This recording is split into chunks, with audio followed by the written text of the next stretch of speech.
93. This is Aman Asharenew from asharenew.com.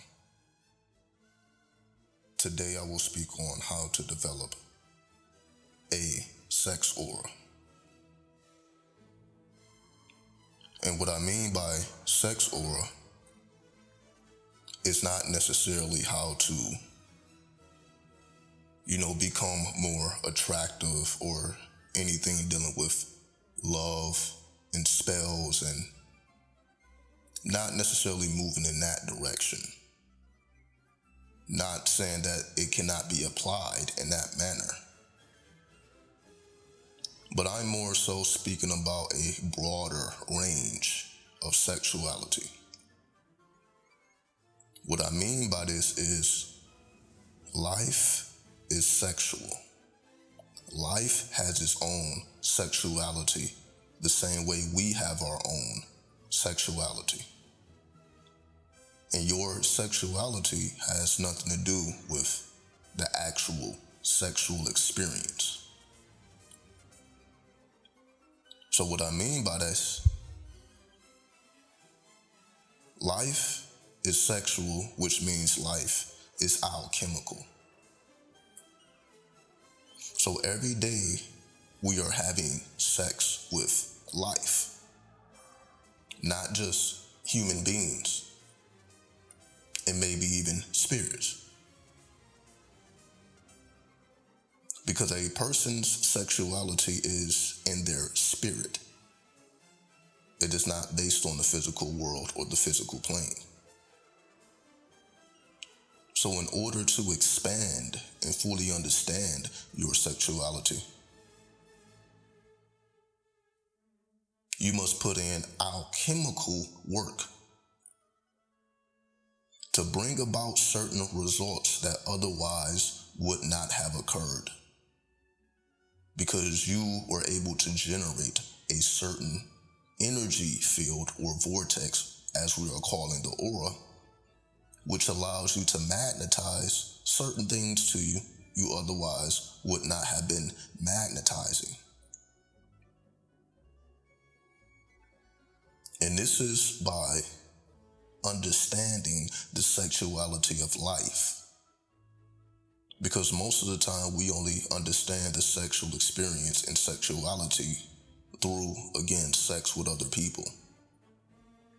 But when we expand this to a sexual experience of life and expanding your sexuality as a whole, this opens you up to brand new currencies and brand new energies.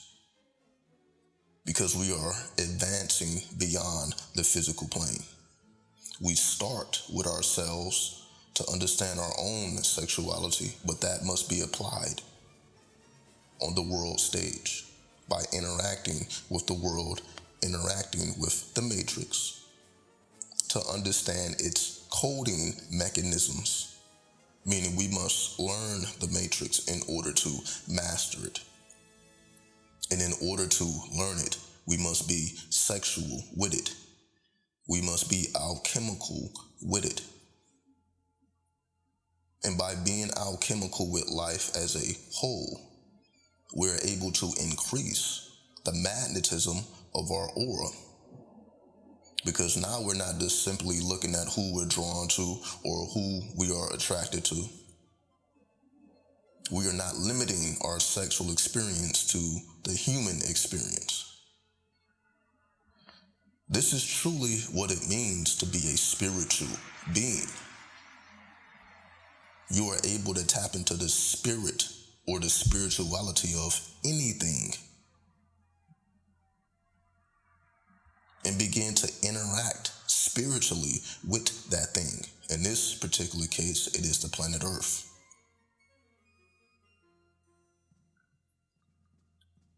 So we are able to root ourselves on the planet by being sexual with the planet, by having a sexual experience with life, which enhances your understanding of not only your own sexuality, but sexuality as a whole, and how it goes far beyond what we have been taught or what we know, because this is based in the spirit plane. So you're interacting with the spirit of the trees, of the flowers, of the ocean, of the fires, so on and so forth. So these are things we already are doing anyway. We're just not necessarily applying the sexual currency to it because we don't look at it as sexual, but it is. When we understand sexual just means alchemical. And we are able to alchemize our lives. This is what it means to be an alchemist, a magician, an occultist, whatever title that fits. All this means is we know how to tap into the spirit of things, not just people, but all things. And we are able to alter the atoms of a thing. This is the equivalent to altering a person's aura. When you make a person feel good, that's altering their aura. When you pet a cat or when you pet a dog and you're giving them love, that's changing their aura.